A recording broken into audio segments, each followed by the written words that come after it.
নাই মাওলানা মোহতারাম নিজামী আলী হাসান মোহাম্মদ মুজাহিদ আমাদের পথিকৃৎ। তারা আগামী দিনে বাংলাদেশের 16 কোটি মানুষের চোখে আঙ্গুল দিয়ে দেখিয়ে দিয়েছেন কিভাবে সততা যোগ্যতার সাথে মন্ত্রিত্ব পরিচালিত করতে হয়। সুতরাং আগামী দিনে আমরা চাই 151 জন সংসদ সদস্য যদি এই জাতি আমাদেরকে উপহার দেয় তাহলে এই জাতির ভাগ্যের পরিবর্তনের জন্য আমরা চেষ্টা চালিয়ে যাব। আজকের এই বৃক্ষরোপণ কর্মসূচিতে অংশগ্রহণ করার জন্য আমরা আজকে এই সরবরাবতী ইউনিয়নের জনগণকে এই ইউনিয়নের নির্বাচিত চেয়ারম্যান কাজী হানিফ আনসারী, যিনি গত আইন শৃঙ্খলার বৈঠকে আমরা দেখেছি এই ইউনিয়ন পরিষদের একটি সালিশও পেন্ডিং নাই, সমস্ত সালিশের যিনি সমস্যার সমাধান করেছেন। ইউনিয়ন পরিষদে বছরের পর বছর মামলা পড়ে থাকে, কিন্তু কাজী হানিফ আনসারী ইউনিয়ন পরিষদে কোনো মামলা পড়ে নাই।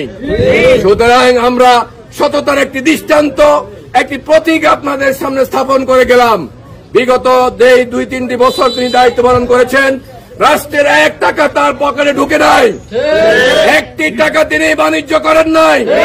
সুতরাং আগামী দিনে বাংলাদেশের মেম্বার, চেয়ারম্যান, মেয়র, কাউন্সিলর, জাতীয় পরিষদের প্রত্যেকটা জায়গায় যদি আমরা আল্লাহর আইন সৎ লোকের শাসনের পক্ষে রায় দিই তাহলে আমাদের সকল সমস্যার স্থায়ী সমাধান হবে। আমরা কি চাই? এজন্য গড়ে গড়ে এলাকায় গিয়ে আল্লাহর আইন সৎ লোকের শাসনের পক্ষে আমাদের গণজাগরণ সৃষ্টি করতে হবে। আপনারা প্রস্তুত? আল্লাহ রাব্বুল আলামিন আমাদের সবাইকে কবুল করুন। সবাই আমাদের বক্তব্য শোনার জন্য দূর দূরান্ত থেকে যারা এসেছেন সবাইকে ধন্যবাদ জানিয়ে আমার বক্তব্য শেষ করছি। ইনশাআল্লাহ আগামী দিনে আপনাদের প্রত্যেকটি আন্দোলন সংগ্রামে প্রত্যেকটি দাবি দ্বারা আমরা আপনাদের পাশে থাকবো। মুসাফরে ক্লোজ ওয়াজ নির্মাণে আমরা ঢাকা প্রেস ক্লাবে মানববন্ধন করেছি, বারবার প্রশাসনের কাছে দাবি জানিয়েছি।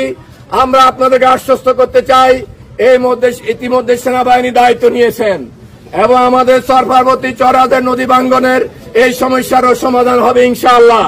এভাবে প্রত্যেকটি ন্যায্য দাবিতে আমরা রাজপথে আছি। জনগণের দাবি আদায়ের জন্য আমাদেরকে বিগত 9 বার জেল খেটতে হয়েছে, কিন্তু আমরা অন্যায়ের কাছে মাথা নত করিনি। কাজী হানিফ আনসারীকে বারবার ক্রস ফায়ারে নেওয়া হয়েছিল, ঠিক কিনা বলে? আপনাদের দোয়ায় সে ফিরে এসেছে, আপনাদের সেবা করে যাচ্ছে। আপনারা তার জন্য দোয়া করবেন, আমাদের জন্য দোয়া করবেন যাতে আমরা আপনাদের খেদমত করতে পারি। আল্লাহ হাফেজ। বাংলাদেশ জিন্দাবাদ, বাংলাদেশ জামাত ইসলামী জিন্দাবাদ, দাড়িপাল্লা মার্কা জিন্দাবাদ। আসসালামু আলাইকুম।